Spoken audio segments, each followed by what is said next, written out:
Robert Koch, el paladín contra la muerte. Capítulo 4. Cazadores de microbios. En los asombrosos y sensacionales años que transcurrieron entre 1860 y 1870, un alemán miope, serio y de baja estatura estudiaba medicina en la Universidad de Gotinga. Se llamaba Robert Koch. Aunque era un buen estudiante, soñaba con cacerías de tigres mientras atasajaba cadáveres. Su sueño era ser explorador o médico militar para ganar cruces de hierro. Para Roberto, la medicina era una disciplina de engaño, pues pensaba que cada vez que una madre acudía a él porque su hijo tenía difteria, ¿qué podría hacer? ¿Andar a tientas o darle esperanzas cuando sabía que no existían? ¿Cómo poder curar la difteria si desconozco su causa? Pareciendo desconcertante, en 1873, los médicos más eminentes no ofrecían mejor explicación del origen de las enfermedades que existían. Cuando Pasteur predicó en París que no pasaría mucho tiempo sin que se descubriera que los microbios eran los asesinos de los tuberculosos, todo el cuerpo médico de París, capitaneado por el distinguido doctor Pidoux, se levantó contra este profeta descabellado diciendo: ¿la tuberculosis causada por un germen específico? ¿Qué idea más funesta? La tuberculosis es una enfermedad múltiple. Su término es la destrucción microbiota e infecciosa del tejido plasmático de los órganos, proceso que tiene lugar por vías diferentes que los higienistas y médicos deben tratar de obstruir. El carbunco. El carbunco era por aquel entonces una enfermedad misteriosa. Un hermoso cordero podía estar triscando alegremente por la mañana y al otro día encontrarse tieso y frío, con la sangre convertida en una masa negruzca. Lo mismo podía suceder con ovejas o con granjeros. Koch recorría las carnicerías para enterarse de cuáles eran las granjas donde estaba haciendo estragos el carbunco. Ponía gotas en la sangre negra de vacas muertas de carbunco entre dos láminas de cristal muy delgadas y perfectamente limpias.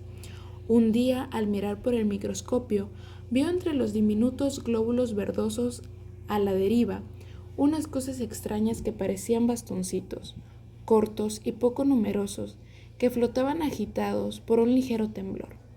Entre los glóbulos sanguíneos, unas veces aparecían engarzados, dando la sensación de largas fibras, 1000 veces más tenues que la seda más fina. Devane y Reyer en Francia habían visto las mismas cosas en la sangre de las ovejas muertas y habían dicho que aquellos bastoncitos eran bacilos, gérmenes vivos, causa real e indudable del carbunco, pero no pudieron demostrarlo y nadie en Europa, excepto Pasteur, lo creyó. Por esto Koch, cosa curiosa, dejó de estudiar animales enfermos y se dedicó a los que estaban perfectamente sanos.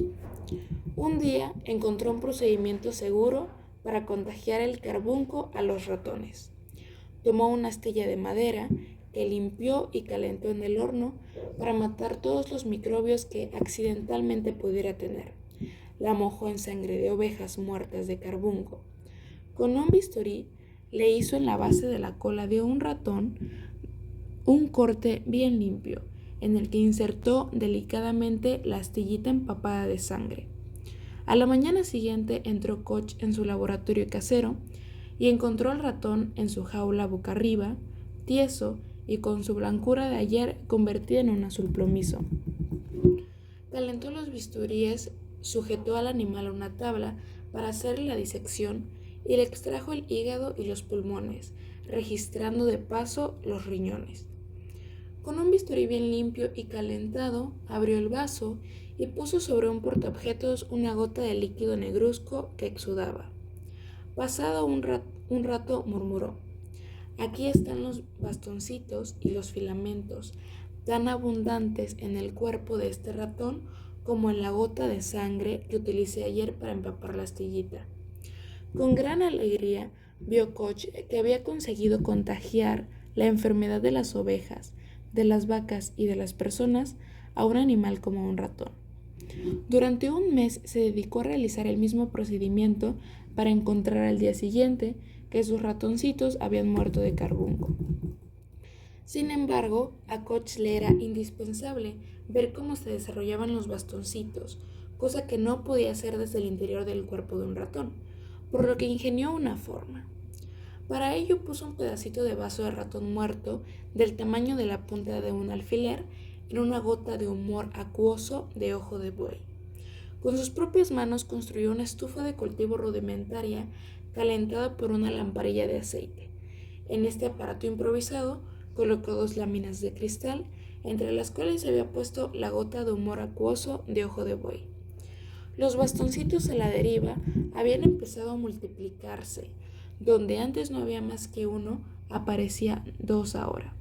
Otro se alargaba, dando lugar a un filamento enredado y larguísimo que serpenteaba a través del campo visual, y transcurridas un par de horas, los jirones de vasos estaban totalmente ocultos bajo las miriadas de bastoncitos, de masas de filamentos, que semejaban enredados ovillos de hilo incoloro, hilo vivo, silencioso hilo asesino. Durante cada uno de los 8 días que duró el experimento de Koch, repitió el milagro de hacer que apareciera 1.000.000 de bacilos donde antes solo existían unos cuantos. He obtenido 8 generaciones de bacilos, decía Koch, sin necesidad de la presencia de cuerpo animal alguno. Los he obtenido puros, separados de toda otra especie microbiana. Empapó pues una astillita en la gota pendiente pletórica de microbios de la 8ª generación, gota turbia a una simple vista por el gran número de bacilos que encerraba, y después introdujo con gran destreza la astillita bajo la piel de un ratón sano. Al día siguiente, Koch, con sus ojos miopes, se inclinaba sobre el cuerpo del ratón, clavado con alfileres a la tabla de disección. Sentado ante el microscopio, con un trozo de vaso del ratón muerto entre 2 láminas de cristal, murmuraba: «Lo he demostrado. Aquí están los filamentos, los bastoncitos. Los bacilos procedentes de la gota pendiente son tan mortíferos como los del vaso de una abeja muerta de carbunco. Los bacilos del carbunco, tan poco resistentes, que mueren con tanta facilidad en el portaobjetos. ¿Cómo pasan de los animales enfermos a los sanos? ¿Cómo podían estos bacilos resistir el invierno en los campos y en las montañas durante años enteros, si en el espacio de 2 días mueren sobre las láminas de cristal? Hasta que un día, merced al microscopio, asistió a una extraña transformación de los microbios que le dio la clave del misterio. Durante 24 horas había conservado una gota pendiente a la temperatura del cuerpo del ratón, pensando encontrarla llena de filamentos. Los contornos de los filamentos se habían vuelto borrosos y cada uno de ellos estaba tachonado en toda su longitud de pequeños óvalos que brillaban como cuentas de vidrio, infinitamente minúsculas, cuentas dispuestas a lo largo de los filamentos como una sarta de perlas.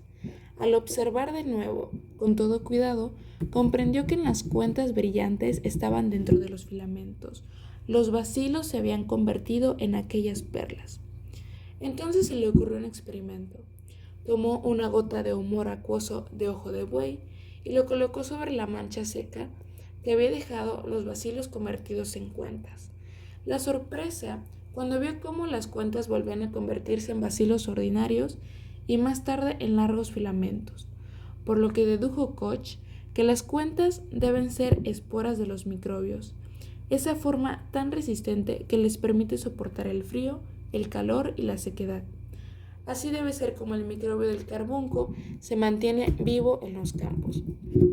Es por eso que Koch dijo que los tejidos de animales muertos de carbunco, bien estén frescos, putefactos, secos o tengan un año de antigüedad, solo pueden producir el carbunco si contienen bacilos o esporas de estos. Todos los animales que mueran de carbunco deben ser quemados inmediatamente después de morir, y si esto no es posible, deben ser enterrados a bastante profundidad donde la tierra esté tan fría que los bacilos no pueden convertirse en las esporas tan resistentes de tan gran vitalidad. En 1880 fue llamado por el gobierno alemán para formar parte del Departamento Imperial de Sanidad. Fue en ese momento cuando siguió con sus nuevos proyectos. Un día veía una papa cocida que estaba arriba de una mesa y le dio tanta curiosidad que con un delgado alambre de platino tocó las manchitas grises de la papa y puso una minúscula fracción de aquella sustancia viscosa con un poco de agua entre dos portaobjetos. Al examinar la preparación en el microscopio, encontró un enjambre de bacilos que nadaban tranquilamente, todos iguales entre ellos. Entonces Koch examinó los microbios de una manchita amarilla, de otra roja y de otra violeta. Los gérmenes eran redondos en una, tenían aspectos de bastoncitos flotantes en otra, y los de la tercera parecían sacacorchos vivientes. Pero invariablemente, todos los microbios de una manchita eran semejantes a sus hermanos. Entonces Koch se dio cuenta del espléndido experimento que le había obsequiado la naturaleza. Cada una de estas manchitas es un cultivo puro de una especie bien definida de microbios. Cuando caen los gérmenes del aire en los caldos de cultivo que empleaban, se entremezclaban las diversas especies, pero cuando caen sobre la superficie sólida de una papa, cada uno tiene que permanecer en el lugar donde ha caído. Entonces Koch había transformado una vez más la casa de microbios. La tuberculosis. Respecto a la tuberculosis, todo lo que se sabía era que se suponía era causada por una especie de microbio. Koch obtuvo el material tuberculoso de un obrero de 36 años, hombre vigoroso que 3 semanas antes gozaba de perfecta salud. De pronto empezó a toser, a sentir ligeros dolores en el pecho y parecerle que el cuerpo se le deshacía materialmente. El pobre hombre murió a los 4 días de haber ingresado en el hospital, acribillado de tubérculos, con todos los órganos salpicados de motas amarillo-grisáceas del aspecto de los granos de mijo. Día tras día se dedicó Koch a teñir de colores el material procedente del obrero muerto. Una mañana sacó los portaobjetos del baño colorante y los examinó al microscopio. Al enfocar surgió una visión extraña de la niebla gris, masas curiosas de bacilos sumamente delgados, teñidos de azul y tan tenues que no podía hacer conjeturas acerca de su tamaño, pero que tenían una longitud inferior a 1/1000 de milímetro. Con toda su precisión, continuó tiñendo tubérculos de todas las partes del cuerpo del obrero muerto. En todas ellas, el tinte azul hacía destacar a los mismos bacilos tenues y encorvados. Cada conejillo que moría en sus experimentos los abría en canal con bisturíes esterilizados, y en todos encontró los mismos tubérculos, siniestros de color gris amarillento, que habían llenado el cuerpo de aquel obrero. Sumergió en el baño azul las láminas de cristal y en todas ellas descubrió los mismos bastoncitos curvos. Koch se dedicó entonces a intentar el cultivo de los bacilos en gelatina de caldo de carne puro, sembrando trozos de pulmones de conejillos de indias, pero el resultado de su labor fue nulo. Un buen día se dio cuenta Koch del motivo de sus fracasos. Tenía que preparar un medio nutritivo que se asemeje todo lo más posible a la substancia de que está compuesto un ser vivo, y así fue como Koch inventó su famoso medio de cultivo, la gelatina de suero sanguíneo. Las carnicerías le proveyeron del suero fresco, de color pajizo, procedente de la sangre coagulada de vacas sanas recién sacrificadas, y que calentó con todo cuidado para destruir los microbios extraños que pudieran haberle contaminado. Vertió el suero en una docena de tubos de ensayos largos y estrechos. Posteriormente lo solidificó, dando una gelatina transparente. Koch extrajo un par de tubérculos amarillo medio grisáceos de un conejillo.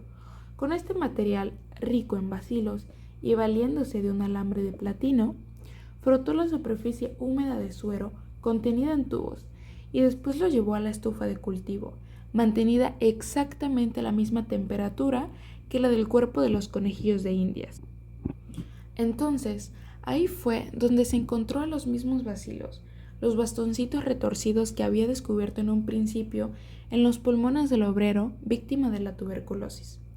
Koch obtuvo en los tubos inclinados con gelatina de suero 43 familias diferentes de los bastoncitos mortíferos, a partir de monos, bueyes y conejillos de indias tuberculosos.